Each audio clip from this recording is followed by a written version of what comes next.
Énorme élan populaire au secours des paysans et de leurs troupeaux. Les centaures veillent, surveillent, punissent, mais derrière ça, il existe, mes amis, et vous le savez, une réalité terrible pour les animaux. Et dont il est déconseillé, pas encore interdit, mais déconseillé de parler.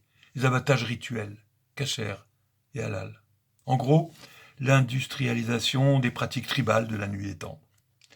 Le passage à l'industrialisation de cette technique qui consiste à permettre de déroger à la loi pourtant écrite, de renoncer à l'étourdissement préalable avant l'abattage des bêtes, il y a une loi stricte, très stricte, et un décret permettant la dérogation pour motifs religieux, en France, motifs religieux.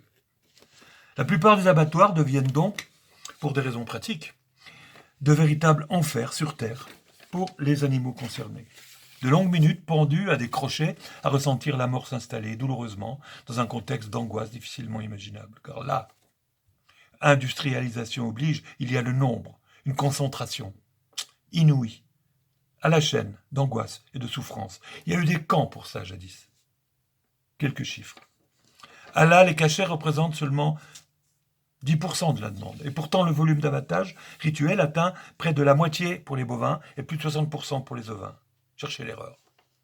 Là encore, les lois élastiques opèrent efficacement. La vente issue d'animaux tués sur le mode halal peut être vendue sur le circuit standard de vos rayons, mes amis, sans que cela soit précisé.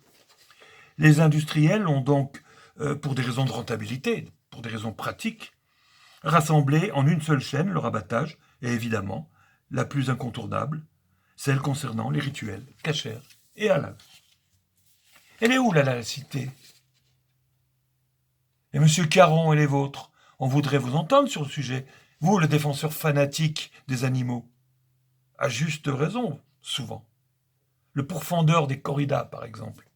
Mais, élection oblige, on ferme sa gueule sur le sujet. Faut pas fâcher.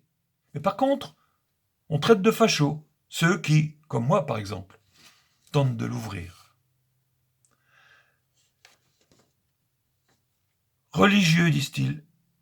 Motif religieux. L'Indonésie, pourtant, le pays le plus peuplé de 200 millions de musulmans, ne pratique pas cette ignominie, qui subsiste en France par simplement l'effroyable lâcheté de nos politiques.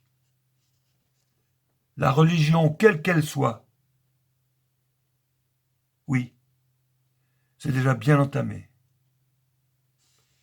Jusqu'à quand, mes amis? Jusqu'à quand?